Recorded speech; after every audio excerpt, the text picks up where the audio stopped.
Something Strange in X-Files Rewatch podcast. I'm Nick. And I'm Kim. And I think we're bereft of news as is normal at the moment. Yeah, nothing important happened this week. Okay, but you've upgraded from nothing important happened today at least. Yeah, I had to cover the entire week. Oh, okay, that's fair. Well, I suppose then we have nothing to stop us just rushing straight towards episodes. I guess so. Shall we go to Florida? Yay, Disneyland. No. The weather's too bad to go to Disneyland. We are been rerouted somewhere else. Fair enough, so. You're meant to be more disappointed than that, you know. Oh. Yeah, I know you want to go to Disneyland. Unfortunately, it's been shut down because of a hurricane. Oh. Or at least that's, I imagine, what's going to the upshot of Agua Mala. No comment on that one? No, I'll let you go with it. Okay. Directed by Rob Bowman, written by David Amann, and first broadcast on the 21st of Feb 1999. Guest stars Joel McKinnon Miller as Deputy Greer, who's been in quite a number of things. Oh, yeah. Like The Truman Show, Galaxy Quest, Oh. Rush Hour 2, Men in Black 2, Super 8. Seeing a lot of sequels here. I haven't seen the first 7 Supers, but I imagine they're... He was also in, and I had to note this one, Star Trek Klingon. Star Trek Klingon. Star Trek Klingon. Spoonie did a review of this one time. Is it a game? It's a game. Well, he tried to because it kept crashing on his computer. Basically, it's one of these interactive CD-ROM games. Okay. Also in Rugrats. Oh. Malcolm in the Middle. Spin City. It was in one episode of Tremors. He's actually in Community, oddly enough, at one point. But the thing we actually know him for is Brooklyn Nine-Nine. Scully. That's an interesting coincidence as well, isn't it? Probably not at all why he's called Scully, but it's nice anyway. The only other person of note, I mean, the other people have had long careers, but not things we've actually seen as per the norm. But we have seen Silas Weir Mitchell, who played Dougie in other things. Mm-hmm. I didn't even catch his name in this episode. I call him the Looter. Yeah, I'm not sure they ever said it. No. But he was in Cal in the City. Okay. And seems to keep happening increasingly. Dark Skies. Oh, really? Yeah, we're getting a lot of crossover between the two series now. Rat Race. Okay, the film. Yeah. Dexter. Okay. Halloween 2. The Rob Zombie one. Be clear with that. Sorry, okay. Yeah, not Halloween 2, the sequel to Halloween, but not Halloween Kills, the second film of the new one, yeah. New one, yeah. We're talking about Rob Zombie's Halloween 2, which is the remake of the first film, but not the remake of the second film. Which, for the record, is literally the worst Halloween film. Yeah, I don't think anyone defends that one, do they? Even Season of the Witch, I would take over it. But of course, the actual thing we've actually seen him in before, or noticed him in, is Grimm, where he plays Monroe the werewolf, or the Blutbart. Not a werewolf. He's a werewolf. He's a Blutbart. He's a werewolf. Do you have a synopsis for this one? I do. From Wikipedia. In Goodland, Florida, despite a fierce hurricane, Sarah Shipley and her son Evan desperately tried to flip the washing machine, but failed to do so, as tentacles ensnare them. Post-credits. You'll never see these people again, but anyway. Post-credits, Mulder and Scully arrive at the home of retired FBI agent Arthur Dales, the first to ever look into the X-Files. He has told them about the Shipley family and how Sarah Shipley called him in a panic after her husband was attacked by something in the bathroom with tentacles. Scully is notably dubious about this, but believes that something indeed has happened to the Shipley family during the hurricane. The pair go to the Shipley house and find the bathroom door barricaded shut, with no sign of any people. The two have a brief run-in with Deputy Greer, who believes they are burglars, until Mulder disarms him and Scully shows him her FBI ID. Scully convinces Mulder to give up on the pursuit and they attempt to go to the airport but are trapped by the hurricane. Nearby, at the Breakers condominium, Deputy Greer encounters the creature after finding a dead man covered in a slimy substance on a toilet. Mulder and Scully arrive shortly afterwards when they notice the deputy's vehicle parked outside the apartment. Searching the building, they find Greer on the ground, his neck covered with red welts. Mulder investigates the rest of the complex to warn them about something loose in the plumbing. He encounters Dougie, a looter, Walter Suarez, and his girlfriend Angela Villarreal, who is 9 months pregnant. Also present is George Vincent, an anti-government gun rights activist. Mulder attempts to convince all of them to come and join him for their own protection, but Vincent refuses, but after being attacked by the creature in his apartment, relents. Mulder hypothesizes that the entity attacking them was driven from the bottom of the sea by the hurricane and into the city's water system. Dougie steals the deputy's wedding ring and knocks over a container of Epsom salt into the tub where the unconscious Greer is soaking after Scully removed several specimens from his neck wounds in an attempt to cool down his high temperature. Shortly afterwards, Angela Villarreal spots a creature in the tub with the deputy. Mulder and Scully enter the bathroom and find the clothes of the deputy, but the man is gone. Mulder theorizes that the entity does not just live in water, but is the living form of water, becoming visible only when it attacks. He believes the creature uses people as a host to reproduce, with the body's water content being used to feed the growth of new creatures. Mulder realizes now that everyone needs to evacuate. Charging outside, Mulder is attacked by the creature, but when he returns, he has welts all over his throat. George Vincent slams the door and takes all of the remaining people hostage. Angela goes into labour, and Scully finds herself forced to deliver a baby. However, water collects in the light fixture above them, and a creature appears. It grabs George Vincent by the neck. Scully tells Water to aim for the sprinklers, realising that fresh water kept the creature at bay, as with the deputy, until Epsom salt was added to the water. Suarez shoots the light fitting and saves Vincent live. Meanwhile, Mulder realises that fresh water is the key also, and runs out into the rain to heal his wounds after spotting the Shipley's cat. The next morning, the creature has vanished, and the newborn baby has survived and is healthy. Mulder is also recovering. A relieved Dale says he would not have retired from the FBI if he had had a partner like Scully. He decides to celebrate with the agents now that the storm is over, asking them if they'd like some water, to which they reply, no. Thank you. So this is a fun episode, and in fact a comedy episode, as it were. Should I put out there now the fact that it's actually one of the most hated X-Files episodes? Yeah, we'll start with that. That's an interesting claim to have, given we're familiar with the other notorious bad one, and we've nominated our own some of the worst episodes that other people don't agree with. I still think Firewalker takes the biscuit, personally. But Tesla suspicious. Firewalker is bad, yes. This is another one that people put in that column of the worst episodes. At the time it was released, its criticisms were, let's say, mixed to negative. Okay. I always remember this one. I always remember enjoying this one. I've got problems with it. Oh, shock value. Shock. I have problems you with rarely have problems with episodes. But it's even Paula Vitaris over at Cinefantastique, which is one of my favourite X-Files reviewers, because I think she's generally very fair, just kind of said it's going to be no one's favourite, but it's fun. But yeah, I've seen a lot of 1-star reviews for this one. I think one star's too harsh. There are problems with it. I mean, obviously there's problems. I'd say it's middling. Yeah. So if you take the episode in contrast to something like How the Ghost Stole Christmas, which is an episode I remember being funny, and I quite enjoyed, and did not enjoy the rewatch experience. This one, I think, is probably about the same. It's not diminished at all. It's very much a comedy episode, and it's meant to be a kind of fun episode with some horror-y bits in it, but there's nothing awful about it. I mean, I do think that Scully might have been written into the skeptical Scully role a bit harder than she has been for a while. It does have some pretty good horror moments in this episode, particularly that kind of opening sting it has to it is quite scary. Yes, I mean, the tentacles are good. I mean, I kind of like the kind of almost goofy sting the tentacles have when they appear. That would kind of undersea kind of booming noise. Yeah. Not even sure how to describe it. Whatever Mark Snow's got preset on his synthesizer. Yeah. That's quite good. They're all practical effects as well. I think pretty much everything in this episode is. So they're just kind of made from urethane and PVC, I think, the tentacles. Okay. And ditto, the sting marks it makes. There was a comment I read somewhere about how it took about 90 minutes to apply that prosthesis, just because it's 100 little holes. Oof. So, yeah, and the threat, it as a threat is good with people contained in the building like that. So, the hurricane, it's whatever can create a bottle episode situation. The genesis for this episode apparently was originally it was supposed to be about a monster loosed in an abandoned gold mine. But I think it was Spotnitz didn't like the gold mine setting, but liked the idea of people being trapped by a monster in a place they can't get out of. So they went with the condo in the storm instead. Yeah, and I do have to wonder how that worked in the gold mine, because that shows up in the list of unmade X-Files episodes.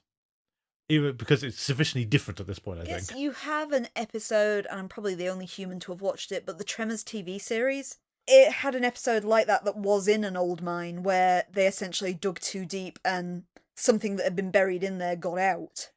True. The original idea for this episode, when we moved away from the gold mine as well, was it was going to actually be some creature that had dragged itself out the ocean and into the building. But they kind of evolved from that to the hurricane and it just being washed into the pipe lines, essentially. Yeah, and I do kind of feel that having it crawl into the pipes would have been better. I mean, you are invoking the host and tombs by doing that. Yeah, I guess so. The sea monsters as a concept makes a lot of sense, given the sea is deep, vast, and a lot of it's unknowable or not knowable very easily. There are terrifying creatures down there. Do not get me near the ocean. I don't like it. There's the idea as well that it's largely unexplored too. So I think we know more about the moon than we know about the deepest ocean. Yeah. So the idea of some unfathomable and very strange creature lurking down there is fine and good. I mean, this is the genesis of Deep Rising, to pick an example out of nowhere. Yeah, I thought of Deep Rising a lot in this. I think because you've got the kind of parasitic worm enemy, especially. Yeah. Although these ones are a lot more convenient biology. I mean, I imagine a marine biologist, like computer scientists, view these things with a bit of, just kind of hidden hands a lot of time. I think the inspiration we're supposed to be going for you can see it in the title, because Agua Mala is Spanish for bad water, of course. Yeah. But the Agua Mala is also slang for Portuguese man-o'-war. Oh, okay. Which is, people often mistakenly call it a jellyfish. It's hydrozoan. It's an entity made up of a lot of other little microscopic entities, but it has very similar tentacles to the thing we see in the episode. Oh, okay. But I mean, I can imagine marine biologists have to, like if you deal with computer science, I mean, if you deal with anything in a professional capacity and watch a TV show, you're going to have to say, I just have to put it to one side because there's so much wrong here.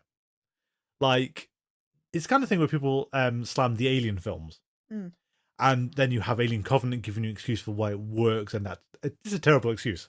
Because the whole thing in Alien is the facehuggers shouldn't be able to interact with human biology. Because they haven't evolved to be a parasite to humans. Yeah, parasites there needs to be a sort of parallel evolution path for them to interact with each other like that. It's the same way that parasites that affect your cat can't necessarily infect you and that sort of thing. They can make you very ill, but they can't do the same thing to you they would do to the cat. Yeah. But the alien shouldn't be able to do this. Alien Covenant said, it's made by this android, so of course it can interact with humans. And you go, that's rubbish. Stop it. I've said it in previous episodes, I am a sucker for bugs. Yeah. I keep insects, I really love them. And this is the kind of monster that therefore appeals to me, because when you've got something mammalian, you have a better chance of understanding it. Kind of insectoid, or in this case, sort of parasitic enemy, is entirely unknowable. You can't reason with it, you can't necessarily understand its behaviour.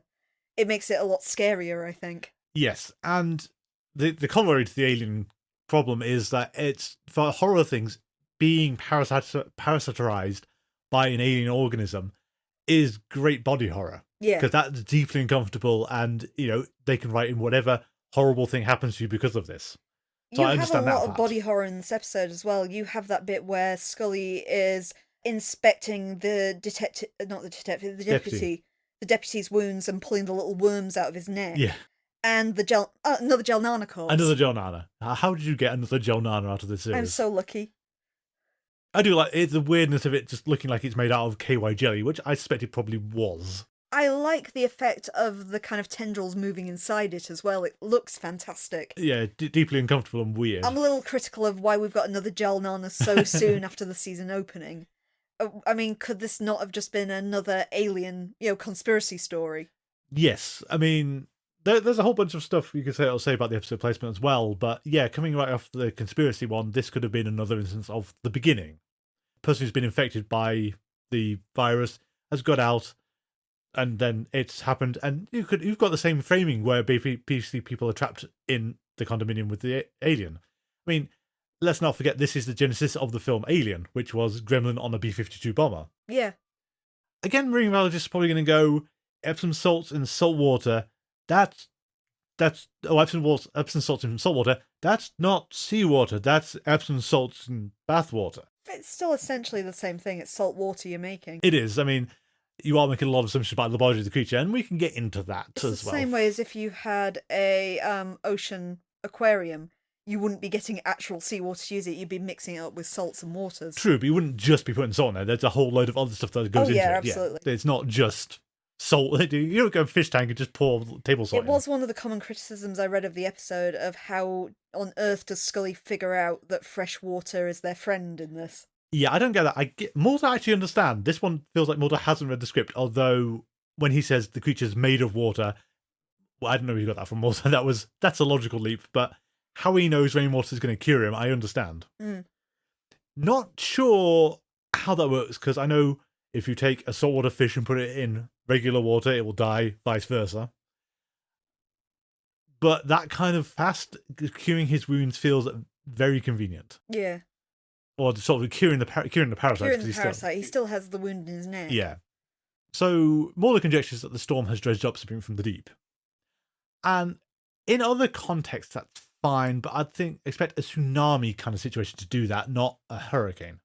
Hurricanes do start out massively at sea, but it does feel like a stretch that it would have dredged this thing up and carried it so far. Yeah, well, they're on the surface, aren't they? They stir the water up and they create huge waves, but they don't get down to the You wouldn't be seafloor. going to, it's dragged this from the depth of the Marineris Trench. Yeah, and actually worse, although we're on the wrong coast for that. It's the Marineris Pacific? The Marineris is Pacific, so Yeah. we are This going would mid-Atlantic. It would be coming from the Atlantic, yeah. Yeah. Because depending on where we are in Florida, you'd be either Atlantic coast or Gulf Coast. Yeah, either way, we're on that side of the thing, well away from the trench. But I imagine the hurricane would come out from out on the Atlantic. Yeah. Well, yeah, it's not going to go over. It can't go over. It would have to come Crabs over the entirety of Mexico otherwise. And it can't because they can't. They don't last on land that long because the water's part of what actually keeps them moving, isn't it? There was a tropical storm when I stayed in Mexico that luckily didn't hit us, but even being caught by the edge of it was the most devastating of storms I could imagine. It was much like what you saw in the X-Files, with the high winds and the driving rain, and I remember walking to our apartment and just being knee-deep in water going up the stairs. Sounds quite incredible. But, so you think of what the destruction must be like if the hurricane actually hits you itself. Yeah. But no one got gone by a creature made of water that injected its parasite. No, we didn't see a single creature made out of water. I think that's why you can take it on Deep Rising and things like the Meg, for terrible recent example, is those are deep abyssal places with weird things you don't see in other places.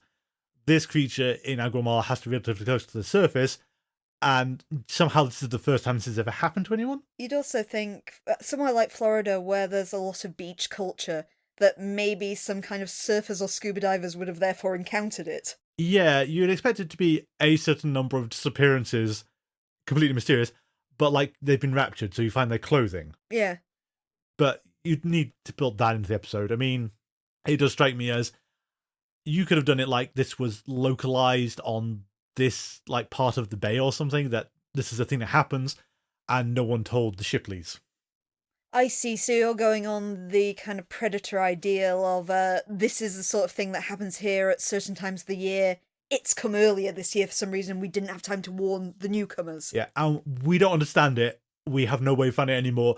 And chances are we're never going to understand what this is, because that village in Predator never knew what it was. We just know at this time of year, make sure your bath is filled with fresh water. If anyone gets injured, you're going to need to douse them in it. Yeah.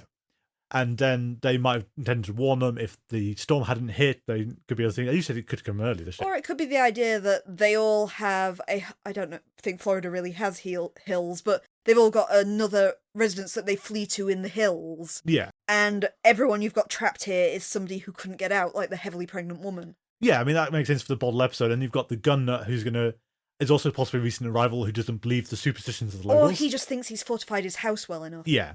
And then you've got the looter who doesn't believe in this either, but he's going to take opportunity where he can find it. He's just noticed the houses are empty. Yeah. But I mean, that does lead to one of the other weird complaints I have about the episode, is that the structure is weird, because why Mulder and Scully are there in the first place, that's fine. And we'll get to Arthur Dales in a second. Because there's some stuff about Arthur Dales that doesn't quite make sense. But the reasons why they're there is fine. But in memory, the Shipleys lived in that condo complex. Oh, I see. You thought that it all just took place in the condo. So, yeah, they might sort of go there, find they're gone, try and drive away, come back because it's a known place of shelter they can go to. But no, the Shipleys live in a completely different house, and then all it seems to serve is to introduce the deputy to Mulder and Scully. And it just feels a slightly clunky one that they go to the Shipley house, meet the deputy, he goes to the condo complex, they get turned around and also go to the same condo complex by chance driving past and seeing his police car. If the Shipleys just lived at the condo complex, there's a whole load of messing around you could have actually just streamlined out. And you wouldn't have to explain how the cat got to the condo either. Yes, because the cat stowing away in the police car gives you the impression of that this could be like the thing, like it's actually spreading the creature around or it's carrying the creature with it. And as far as I can tell, it's only there so Mulder knows that he'll be fine if he goes out into the rain. Yeah. And that's not good. Or that's not great. I mean, his train of logic is fine, but the reason for the cat being there is forced. Because there is no other way we can explain this. Yeah, and again, we come back to the problem of Scully's realization doesn't make a lot of sense just on the face of it. I think she just kind of looks at the water she's got on hand for the woman in labour. Yeah. And somehow you've got to assume she just came to this conclusion. Yeah, it's a bit, okay, usually Mulder does this, Scully. You're not this kind of flippant. I will say on that part is, at least Scully does something you rarely see in shows as well. Of, she admits she's a doctor, has not delivered a baby, doesn't actually know how to do it. Yeah. Knows that, the theoretical principles of it, has never actually done it. Get her to push, ask for towels and hot water. Yeah. The things you just see in movies. Yeah, but I like, it's one of the few times I've ever seen anyone sort of push back of, being a doctor is not a universal thing. Well, it's also something we've criticised in the X-Files before, of Mulder saying, Scully, what do you know about insects? And because Scully's the science person, she'll come in and talk about it. Yeah, I'd gotta wonder if this is somehow Star Trek's fault. Because in Star Trek, you've got two people, you've got Spock and McCoy. So you've got the doctor on one hand, and then you've got the science officer. Yeah. Are people getting hung up on, though, scientist, give everything to Spock? Because in real life, science has so many myriad distinctions. And in fact, doctors as well, though. Doctors trained in specific areas. Yeah, think of it. That's why you have things like oncologists. Yeah. Or just opticians, dentists, ear people. Pediatricians. Yep. So you wouldn't go to the foot guy and say, I've got a problem with my back. Exactly. But I understand in TV shorthand, you can't do this, because you can't have an army of Scully clones. Actually, should we get the colonists to make us lots of Scully clones so we can have every branch of science covered? You can imagine it for every episode, Scully just saying, for the last time, Mulder, I'm a medical doctor. Not a bricklayer. You need to do the half of the McCoy quotes. Oh, yeah. I'm an X, not an X. Yeah. Then again, I suppose that's Star Trek's joke. That's their one. But again, it would be the case for Scully of every time Mulder says, oh, Scully, what do you know about nuclear physics? It's like, for the last time, Mulder, I'm a medical doctor. Yeah.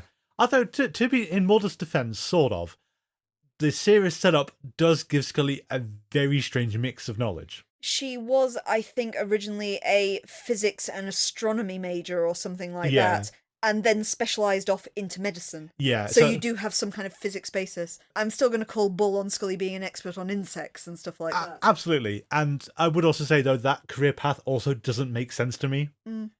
That's not... Doctors have to do more university than everyone else anyway. You're not going to get into that career by accident.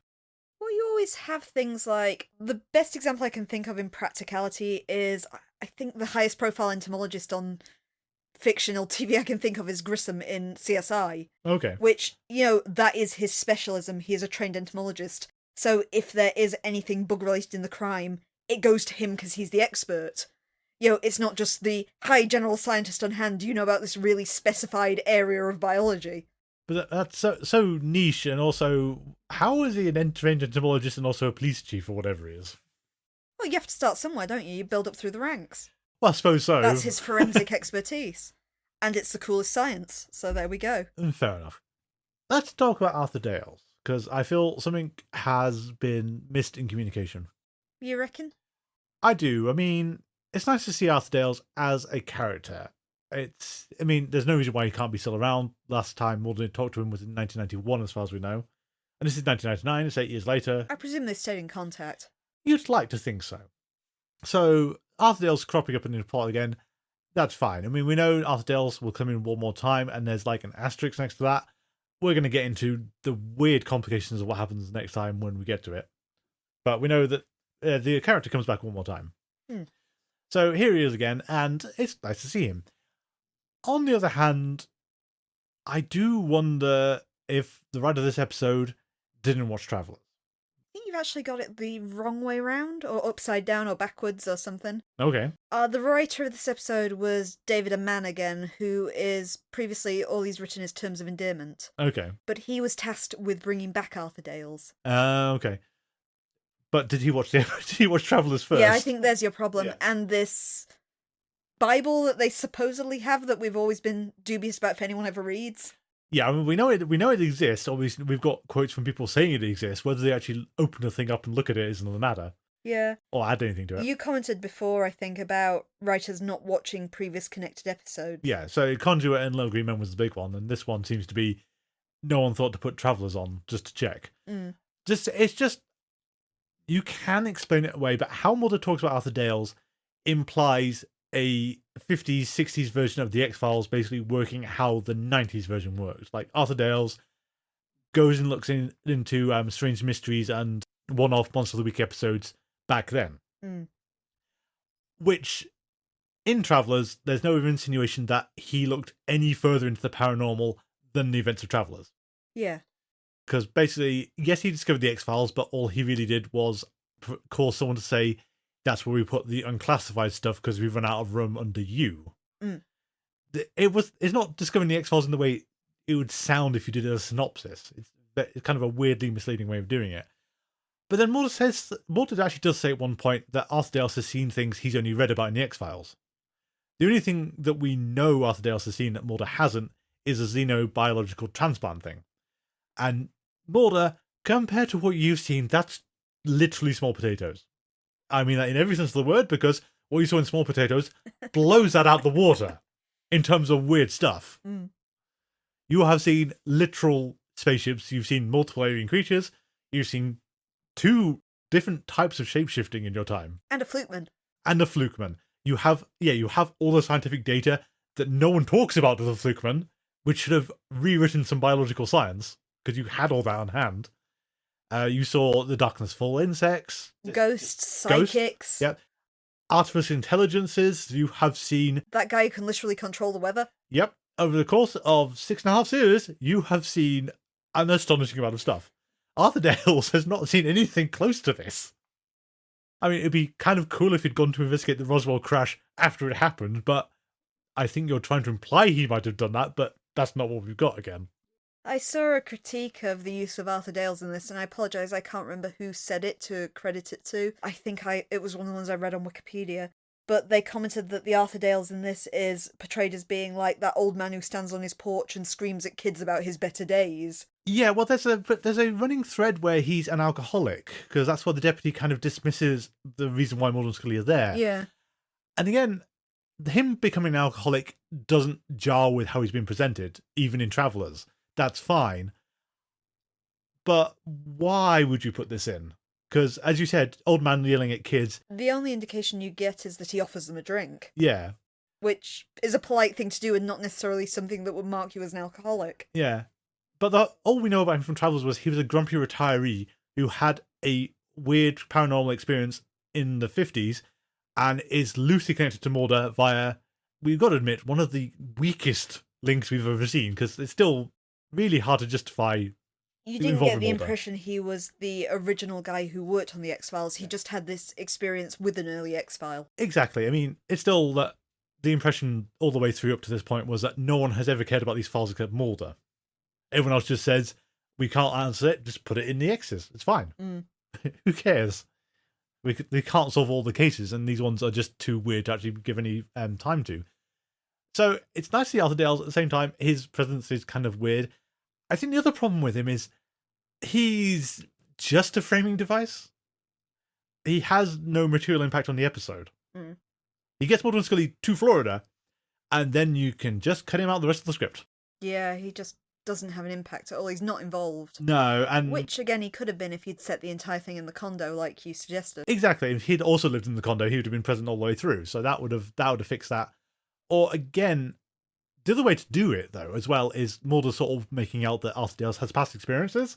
Is for Arthur Dales to relay he has investigated a case like this, didn't solve it in the 60s. You know, this is his second chance to get a solution to what the hell happened.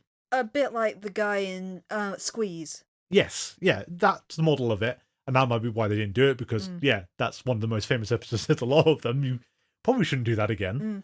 But that would be a way to involve Arthur Dales organically and not just... Because I do get the impression that David and Mann didn't watch Travellers, possibly looked at some notes about what Arthur Dales' character role was, and then just used that and then tried to put him in as little as possible. Yeah. Like, we need him in here, but I have no idea what to do with him. Which is a shame for the writer of Terms of Endearment, because he did really well.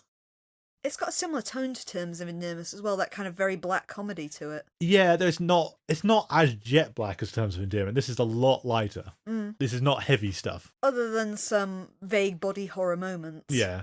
But it's nothing on the level of you wouldn't expect a TV show to do this and then still be watchable. Yeah. Which was one of our praises for Terms of Endearment. Yeah. Two, actually, because I feel like you have been slamming this episode that I do fair. actually quite enjoy. Oh, no, I enjoy it. I think the strongest thing about this episode is its ensemble cast. Yes. I mean, standout, I think, is still Dougie. As much as he's barely in the episode, he kind of does, like, steal the little moments he's got. I really like his introduction where Mulder gets him in the middle of looting a TV, but Mulder doesn't immediately cotton on to what he's doing. And yes, it's the staring back. It's kind of, oh, yeah, it's fine. I'll put these back.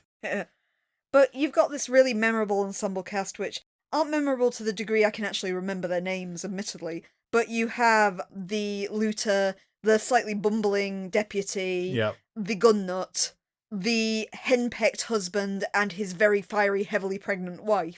Oh, no, henpecked boyfriend, very heavily pregnant girlfriend, because they're not married. Oh, they're not married. No, They're not of married. course. I remember his name's Walter, but I don't think I cost another name in the entire episode. I think I did read out as part of the synopsis, but it's gone again. Mm. As a bottle episode kind of thing, it works just fine, and I do feel that for the most part, everyone behaves sensibly. You do have to sort of question a few decisions, like... But you even have things like, as disagreeable as the gun nut is, he is sensible enough to throw out the infected person because you don't know how this is spreading. And Yes. stuff like that. And weirdly enough, makes Scully look slightly less credible because she wants to get Mulder back in again. But also the fact is he doesn't kill Mulder, despite No. being brought to the foreground as a gun nut, and you could expect him totally just shooting Mulder on that basis. Yeah. So yeah, there's more to him than you'd imagine there would be. The set's also kind of interesting in this one, because it was largely criticised due to how kind of dull and dark it seemed this episode as well. Even Jelly Anderson kind of commented on the fact that it was like filming in Vancouver again because they were cold and wet and miserable. But that whole set, after the episode, apparently had to be entirely destroyed because it was so waterlogged. And I did read another thing as well saying that they frequently had to stop filming to dry off the cast and had 6 versions of each of their outfits just kind of set to one side so they could change them to make sure nobody got hypothermia. Okay. So yeah, another story of grim X-Files filming. Ugh, not good. It's quite odd as a follow-up to One Son, where Mulder and Scully we're taking on faith they've been reassigned to the X-Files because no one's actually said they are. Yeah, that's true. And there's no cutover at all. I mean, you can make the case that conspiracy episodes and Monster of the Week episodes don't really have much to do with each other, but there's normally a little bit of mention, like Firewalker mentions that Scully's just come back from being on leave. 3 acknowledging the fact why Scully's not there. Exactly. Even the end of season 1, sort of, there was stuff around them being taken off the X-Files and coming back onto it again. It just feels odd that it's not there, and I think Rain King might have been a slightly more graceful lead-in. Mm. As in, and again, Rain King still weirds me out with where it's placed in the series because it just doesn't quite track. You even didn't really have to have Agua Mala to be when they were back on the X-Files. It could have just been portrayed as being them on vacation visiting Arthur Dales or something like that. Yes. To give you the Kirsch-friendly excuse of why they're there. Yeah, I mean, I think this is a complaint I've had about the X-Files. I think it seems to keep cropping up more and more as we go on no one really seems to be thinking about the older the episodes coming out. I mean, I know to a certain extent American TV can be awful like this. Like, we know American Gothic, 4 episodes weren't broadcast full stop. American Gothic has that amazing thing where you watch them in broadcast order and a doctor kind of leaves the series and then appears back again. And then vanishes entirely, Yeah. yeah. So then, that's completely wrong, but there is infamous things where basically episodes are usually put out in the order they're completed, which isn't necessarily storyline order or production order. Mm. So I understand why this can happen, but it's still odd that it seems to be so little care sometimes, because never got the impression the X-Files had that problem happen to it. Oh well, do we have anything else for Agua Mala, or shall we? I have to go to the bank. This is a terrible lead. No, I think you've probably touched on everything I want to say about Agua Mala. I've got to say, I think the critics were too harsh. It's not top tier, but it's enjoyable. Yeah, I would quite agree with you. If it's on, you can sit down and watch it quite happily. You're not gonna go, oh god, it's this episode, or you have to watch this episode because it's the pinnacle of the X-Files. This is a great mediocre episode. Yeah. So far, based on what we've seen on the series, we always do that sum up where we talk about the best and worst episodes. I don't think it appear on either list. No, this is firmly in the middle. Mm. But I think mediocre is actually quite good after the run of some of the catastrophes we've had. Very true. So, Monday then. Monday? Well, you mean tomorrow. Tomorrow. Yeah. Well, as of filming this, not as of it airing. Oh, that's true. Okay, so 5 days time, 4 days time. Whenever you listen to this. Anyway, Monday. Directed by Kim Manners, written by Vince Gilligan and John Shaban. Shaban! Sorry. To make it my Khan. First broadcast on the 28th of Feb, 1999. Guest stars Carrie Hamilton as Pam, who did a lot of stuff before her untimely death, because she died quite young. I think only about 3 years after the episode aired. Yeah. But of note, because you brought this up earlier, weirdly, is Cool World. Oh, wow. Yeah, I can't remember what context you mentioned that earlier, but you said... I saw something about it on Facebook and had forgotten it existed. Yeah, and yep, she was in Cool World. Hmm. Her big thing, though, was Fame, the TV series. Oh, right. Which I think is our second Fame actor. Okay. Because Leonard Betts was also from Fame. Yeah, that's right. What is going on? Elsewhere, we have Darren E. Burroughs, who played Bernard Oates. Now, normally I wouldn't make anything of this because we've seen basically nothing he's been in, except we will see something he's been in, because he's coming into Lone Gunman. Oh, is he really? Yeah, different character as far as I can tell. And I missed it out in one of the previous conspiracy episodes. I think it might have been SR819. Is Skinner's assistant. Oh, yeah. Is it still the same person? It's still the same person, and it's who she is that's interesting. Okay. Her name is Arlene Pileggi. Oh, she's related to him. She's his wife. Oh, that's kind of nice. Yeah. Yeah, she's got a recurring role as his assistant. Anyway, would you like to tell us what happens on Monday? Once again, ad-libbed from Wikipedia. We open the episode in media res. Mulder is lying on the floor of a bank, bleeding out from a gunshot wound to his chest while Scully tends to him. It's quickly revealed that they are hostages in a hold-up.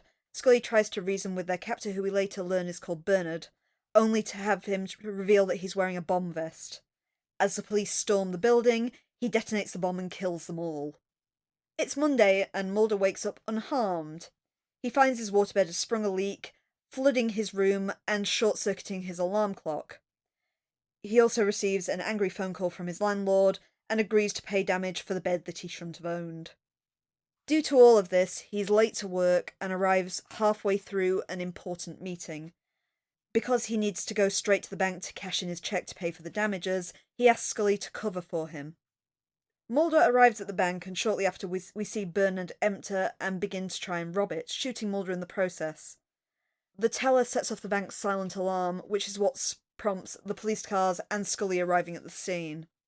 We see everything go exactly the same as we did in the opening sequence. Mulder injured, Scully tending to him, Bernard detonating the bomb vest, everybody dying.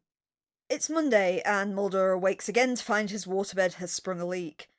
As it is very, very apparent now, the events are cycling, and everything starts off exactly the same, with the broken alarm clock and Mulder late for his meeting.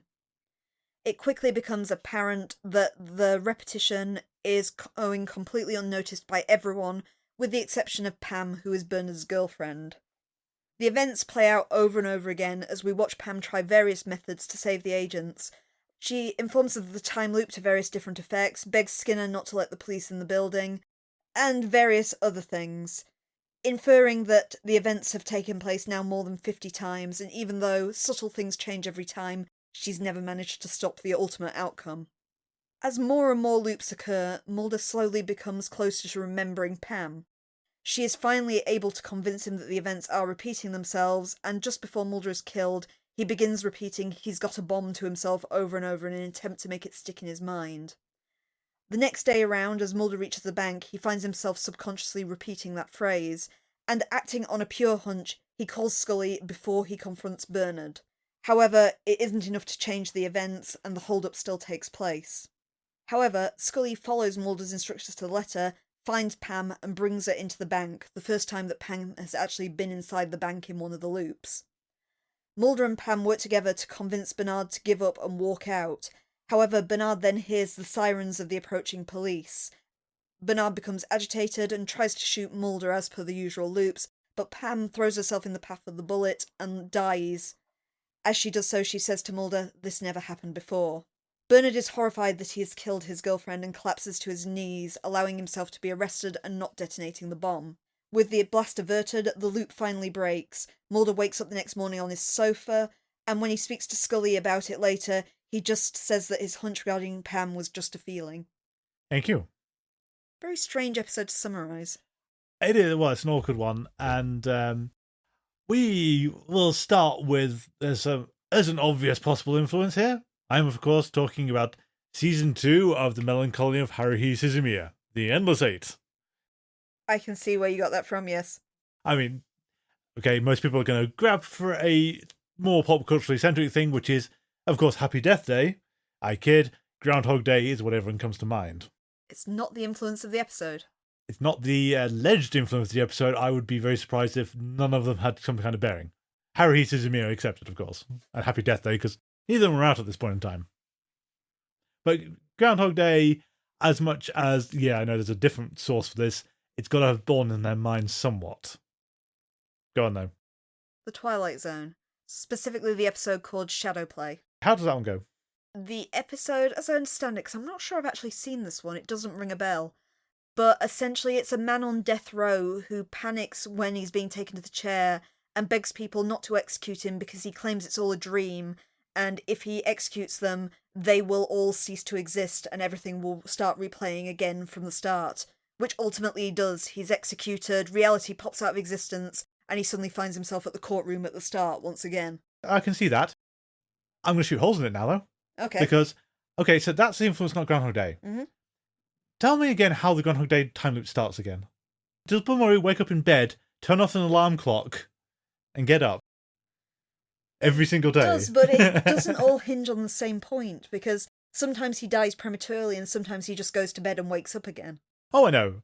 I think the truth is it's a combination of both. Some of the structure is Groundhog Day, down to the T. Some of it is, in fact, the Twilight Zone episode. But to say, they're just trying to be clever with that, I think. I think, unlike Groundhog Day, though, you have a clear idea at the end of what was causing the loop. Groundhog Day, you never really do understand. No, and I think ultimately that's still Groundhog Day's favour of you don't know why it happened to him, and you do know how he got out of it, but why it happened, like Happy Death Day, although that did get explained in the sequel.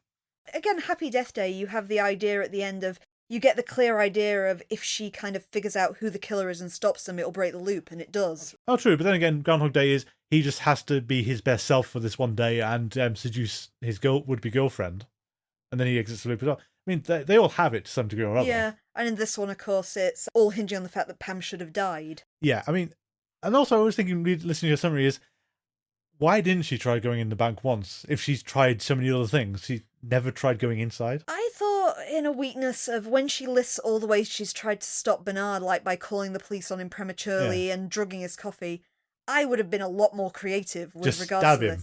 this. Or I would have called a bomb scare in the bank. Yeah. And had the bank vacated beforehand. Yeah, it feels there were more solutions to this she didn't take. Or found some way to barricade the road so he couldn't drive down there. Yeah. You know, all sorts of different things I would have tried to stop him from getting to that bank. Yeah, or, go down and cut, like, the starter cables in this car. Yeah. And I get possibly this is the whole weird trying to do Groundhog Day when trying to get away from Groundhog Day, but you've not actually dealt... Groundhog Day there's a lot of reasons why it's happening. It's a much shorter loop in this because literally in a couple of hours the entire loop resets itself. Yeah, but it's like, it's the other examples, like even Happy Death Day, there's a lot of reasons why it keeps happening, and they're trying to deviate from it, just puts you back onto the same path. And in both characters do a lot of very practical things to try and divert it.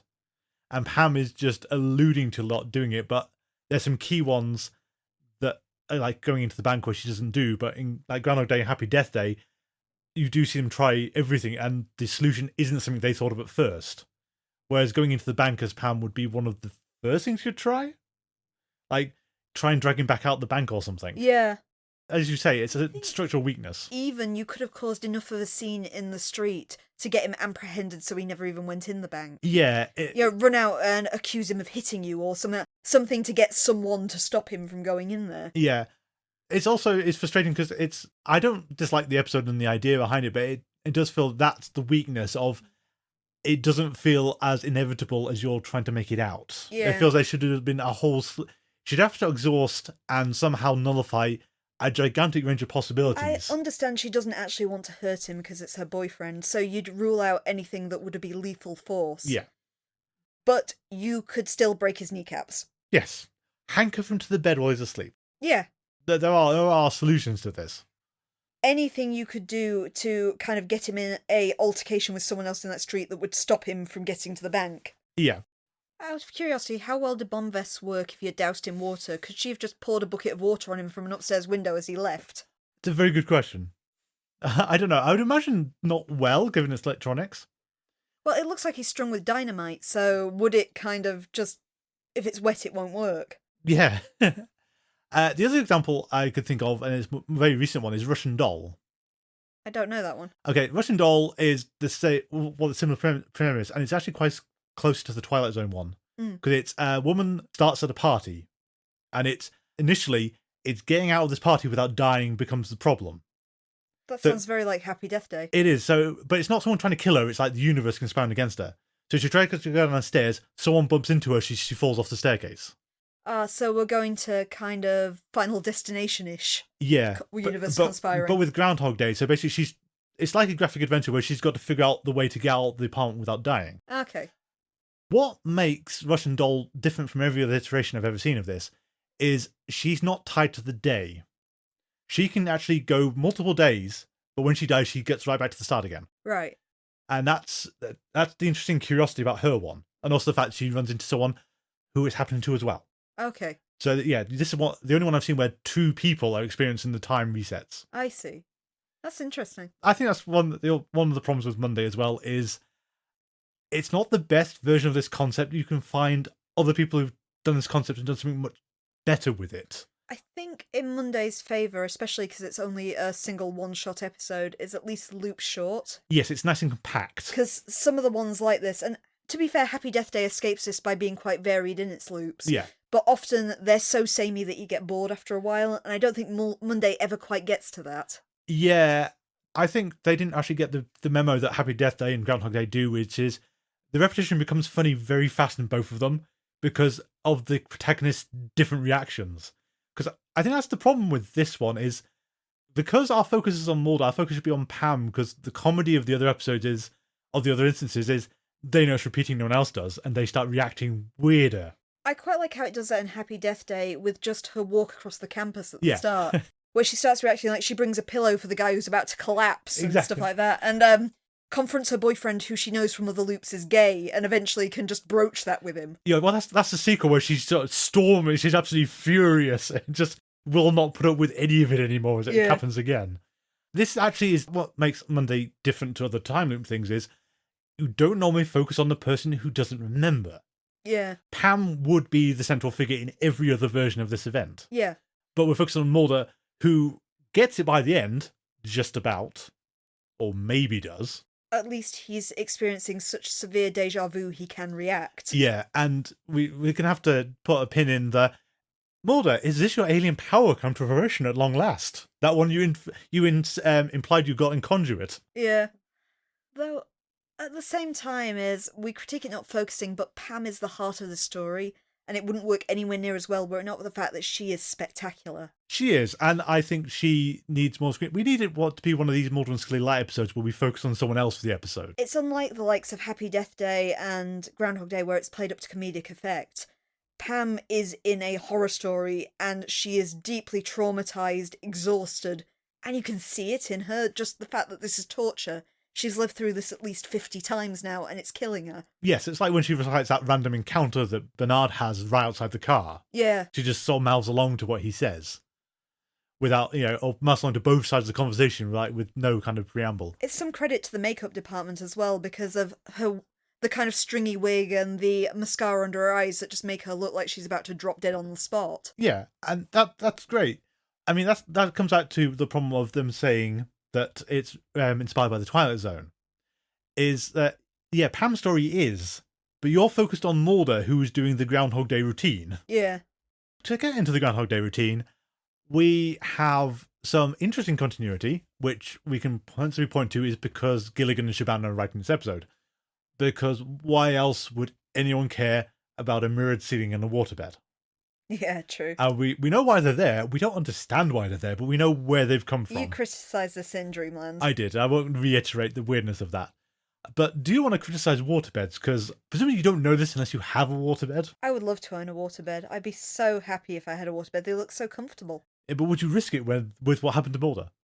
Well, to be fair, what happened to Mulder doesn't actually work because of physics. But you'd have to have multiple people lying on that waterbed to create enough pressure. Because think about it, when you kind of squeeze something and water shoots out of it, you have to have a substantial amount of pressure on a small pinpoint tear. So usually when a waterbed kind of starts to leak, it'll just kind of ooze rather than spray dramatically like it does in that.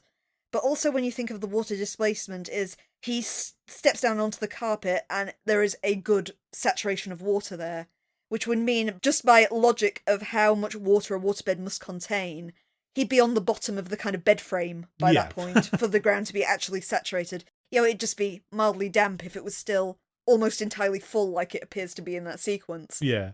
I mean, I do like it as the explanation as well, though, that it's shorted out his alarm clock so he didn't get up on time. It wrecks his mobile phone. They're that fragile at this point in time that just a little bit of contact with water will just fry the internals. You were before the time that waterproof phones became a thing. But even so, you would think it just like falling onto the carpet wouldn't destroy it. I don't know, that's not a Nokia 3310. It's a good point. If he had a Nokia, he wouldn't need a gun, he'd just hurl it at people. It's throw it at the aliens. This is how we take down the aliens, it's Nokias. And also, though, again, saying you're not inspired by Groundhog Day is like the wake-up sequence with various bad things happen to Mulder. Like, yeah, I've seen this film. We've seen this before. It's quite funny and it's nicely done. And Duchovny is actually good at comedy acting. We've established this before. He actually is pretty good at this. And it's like his confusion and sort of when he starts to get what happened with the time loop, his conversation gets shorter and shorter with the landlord and things. Yeah. Which is a nice touch. You also get his differing conversations with Scully because he starts to talk more about deja vu and things like that because he's starting to have a weird feeling through these loops. Yeah, and I like that. And I also like that he's late for what apparently is the most boring meeting in the FBI history because no one seems to want to be in this meeting except that one guy with his little flip chart. That's another nice bit of comedy, isn't it? It's about crime rates. I got that much. Well, it's tied in thematically because they talk about projections for the future. Yeah. And it's like that's a nice touch, but I do like the fact that Scully doesn't want to be there, Mulder's late, and he's not actually skiving off, but he doesn't want to go to it either. Skinner looks increasingly exasperated as it goes on. It's also nice little touches. The kind of genesis of the meeting as well also leads to some of the nice changes in the time loop. Like the time Mulder actually arrives at the meeting but discovers that Scully's gone to the bank to look for him and things like that. Yeah, because he's taken her advice and not gone there for the first time ever. Yeah. It just doesn't work still. I think you did make a point in the episode. It's as much as you sort of attribute all of her knowledge to the loop. How she found Skinner's name out is a bit of an awkward one because how picking that up is not easy. I guess maybe if you've been listening into the police sting, someone called him by name in one of the loops. Yeah. You could do it, but... You could do it. And also, I mean, as much as I like her trying to warn Scully in the FBI, I refuse to believe that there was a tour group at, it must be like, 9:15, given Mulder got up at 7:15. Mm. And he's late for work. And he says he'll be there in an hour or something. I think he'll be running tours that early. Maybe? And also the fact she managed to get away from a tour group. That kind of building, I can understand having a tour, but I can't imagine them letting you off the leash at all. Hey, people are great at getting off that tour in the X-Files. I know that. Well, people are great at walking into the building. Like that scientist in SR 819. Yeah. How do you get to Skinner? I don't understand. Oh, he's on the entrance log. Is he? Do you just let people wander the FBI building? Like, Pusher had to do a fake ID thing. Yeah. As hilarious as that was. And we accepted that's how he got through. Well, because of his powers as well. Yeah. but we accepted that as how he got through and how he wandered around with impunity. Yeah. Or you've got that invisible assassin from Unrequited who gets into these high-ranking places because he's invisible. And he was such a headache in terms of his power. But at least you've got a reason for how they got away from the tour that way. Yeah, those ones I can accept. This one is, I don't understand how she did it. And is this her only attempt at persuading Scully? It's like, she's gone through all these variations, but she knows Mulder and Scully walking into the building could be devastating. Mm. I suppose that's the weird thing about the time loop, which does actually come back again. No, actually, it doesn't really come back to the Twilight Zone. Is one of the quirks of every other time loop thing is death is the trigger. But it's not Pam's death, unless she's getting hit by debris out there. It's never about her dying, it's about Mulder dying. You don't know exactly when the time loop ends, though, either. No, we don't. It could be Pam going to bed that night resets it. It could. Because, as you previously criticised, we're not following Pam. No, and I do think...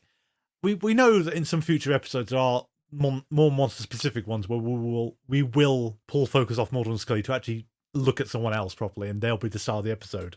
I believe the most famous ones coming up next season is Hungry. Yeah. And I do feel that would have helped an awful lot of the episode is if you focused on Pam. I mean, I do think I know why, is that you actually shortcut the comedy, because you cannot have the comedy concept if you're following Pam. Pam isn't a comedic character. Exactly. And they wanted a comedy episode. Yeah. But then the time that should be happening to Mulder if you want to do this, like everyone else does it normally. Mm. Focusing on Mulder is actually really weird in this context. It's very much a Vince Gilligan episode, though, because Vince Gilligan, the thing he does really well that you see through X-Files and through Breaking Bad, to be fair, is that character interactions are his thing. He writes very compelling, flawed characters and the dialogue between them incredibly well. Yes. I can only then blame John Shaban for why this episode doesn't work. To be fair, you blame John Shaban about everything. I do. I mean, any slight on Breaking Bad, his name comes on the credits, even as a producer. Ooh. We talked an awful lot about other things with time loops, unfortunately. Do we have anything else for this episode? Unfortunately, this one, more than any other episode, is essentially you've only got about 10 minutes of episode here to talk about because it loops. It does. And if you're going to sort of treat that as a negative, and I imagine it's obscure for some listeners, it did invoke the melancholy of Haruhi Suzumiya at the start. This series, infamously, does have a time loop sequence in it. It's based on the light novel. So, I can't remember which one that actually is, but it's called The Endless Eight. The whole point is that summer holidays of the characters endlessly repeats, and actually quite like this one, they're not aware of it happening. Someone actually has to clue them in and it's happening later on, and they have to try and figure out a way to break the loop. Mm. The joke of this is, in the light novel, all you see is the sequence of events when they end the loop, because otherwise you need to do it like, you need to have really short snippets like Groundhog Day, like Monday, like every other iteration of a time loop thing. Endless Eight is infamous in anime circles, though, because when the TV version of this was made, they did this for 8 episodes. So episode 1 is the time loop normally. Episodes 2 to 7 are variations of the loop, and it's not even the same episode. They actually reanimated the entire sequence of events 8 times. And then episode 8 is like loop breaking. And if you think any of these other ones get tedious by the end, you have not lived till you've tried to watch 8 episodes of the same thing happening. To give an example that might be a bit more palatable for people who are gamers. Not palatable, well, familiar. I'd go with Raging Loop, which is a visual novel style game. It's a horror game, and essentially it is based around the same concept as games like Mafia or Werewolf. Oh, yeah. So okay. you are in a small Japanese town. One person in that town is a werewolf. In the first iteration, the werewolf kills you very fast, but then time reloops from you arriving at the town again. So essentially it's through multiple loops you find out different things that allow you to kind of ask people slightly different questions, which then take you into different arcs of the story, and you gradually get to the bottom of which villager is the werewolf. Yeah. I think it goes back to, you normally see this done as a comedy thing. There's no reason why you can't do this as a horror thing. Raging Loop is not, it's deadly serious. The mass media and sort of pop culture instances you see tend to see are comedies. Mm. In one form or another. Horror comedies like Happy Death Day, rom-coms like Groundhog Day, whatever this is, because the episode can't decide what it wants to be either. Because it is like split down the middle of, you've got the comedy half of it, and you've got the serious half of it. Yeah. And they mesh together well enough, like, it's Mulder and Scully's different conversations, like you said. They have a different conversation every day. Mm. But it's not it ultimately feels like it's working against itself. Yep, can't argue with that. It is a kind of idea and a plot I like. I like kind of the idea of inevitability. You've got that kind of butterflies and hurricanes sort of feel to it. The idea that something relatively small can escalate into something relatively big. Yeah. And I like, especially following Tithonus, to have this plot here, because we've already had that idea of fate and inevitability and being able to change it. And again, we have that idea here as ultimately the thing that was wrecking everything is Pam should die. Yeah. Wait a minute. I've got another spin on that. Not so much Pam must die, it's Scully cannot. Yeah. So she's dying, so the universe... The universe is folding to keep Scully alive. Let's go... Anyway, that's just the secret of the episode. Yeah. Scully's not allowed to die. The universe hard sets there and resets back so she can live. Until we've done the one thing that prevents Scully from dying. Yeah. Almost certainly not what anyone intended, but like Tithonus, like Clyde Bruckman, we've got to take this. Like Tithonus, though, it's that scary inevitability, though, of, the two things in life are certain are death and taxes. Yeah. You have the idea of somebody is supposed to die at a certain time, which is the entire point of Tithonus, and you cannot change it. Yeah. So it's kind of a running theme we've had going this season. That's very true. Yeah, I cannot argue with that either. Mm. Ultimately, I feel it's an episode I remember liking more than this time around. It's not as funny as it could have been, but it's also not as serious. I might be controversial, and I'm sure Twitter will let me know I've been controversial, but I enjoyed Agua Mala more than this one. I think Agua Mala holds up as like an individual episode of The X-Files better. Mm. I mean, I'm going to put the case forward, though, that this is absolutely fundamental bedrock of The X-Files because of Scully's immortality. Mm. But that's very, very generous reading that doesn't actually work. Mm. Now, I would say of the pair, Agua Mala is certainly more enjoyable as a Monster of the Week episode. Like, especially one coming off the back of the most catastrophic conspiracy episode ever. I think we can safely say that we haven't seen one as bad as that. Like, even Nisai in 71, as chunky as they could get, weren't as just bewildering as One Sun was. Yeah, true. But do we have anything else? No, I think I'm good. I've said everything. So next week, we have Arcadia. Ooh. And Alpha. Oh. We have a run of A's. Agua Mala, Arcadia, Alpha. Amafati. Alpha. Amafati. Alpha. Alpha. But I have such bad memories. I mean, it might be better than I remember, but it's basically Dracula and also crap. I'm picturing it like with you, like that Fast Show sketch with the artist who comes unhinged if anyone says black. Black. Alpha. What's for tea, mother? Anyway. Yeah, so not to preempt or anything, but I remember Alpha being one of the level worst episodes of the entire 11 series run, isn't it? But hey, at least I really liked Arcadia. Yes, I actually very much enjoy Arcadia. Actually, that's a weird one. In memory, I remember Arcadia being the one after One Sun.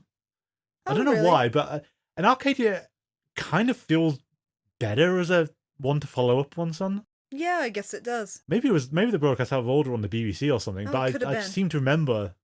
I don't remember these two falling where they did, so I don't know. I've got to admit, I thought Trevor followed Arcadia as well, but again, maybe it's BBC showing things out of order. I mean, we did discuss it with... the only one that actually did that to properly was Fire. It might be that I missed Alpha or something, and that's why I think Trevor came earlier than it does. But I missed Jose Chung, which still feels amazing to me that... In the meantime, if you'd like to talk to us about time loops, our email address is thingsargettingstrange42@gmail.com. You may talk about other things, but obviously. You can also find us on social media, and please do hook me up if you want to talk about anything you'd like me to promote on show. Be that competitions, conventions, any neat art installations you've got on the go, or time loops.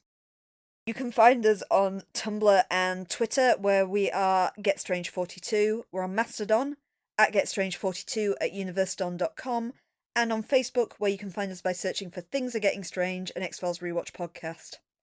Also, if you're not sick of my voice by now, I do have a channel on Twitch TV called AdverseCamber42, where I stream whatever I'm currently playing on PlayStation 5. It's currently Yakuza Like a Dragon, though I am getting close to the end of that now, and I plan to follow up with Danganronpa Trigger Happy Havoc. Hello and welcome to Things Are Getting Strange, the X-Files Rewatch podcast. You should have thought of that earlier. I really should have. It's there now. I'm doing the best.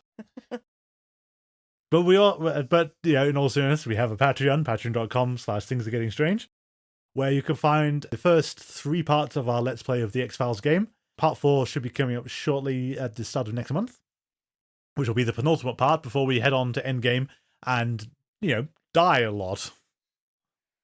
And I cannot emphasize how often we died. Yeah, and complain about the mechanics of the game because they are actually kind of baffling after a while. Yeah. But more of that if you sign up for the Patreon.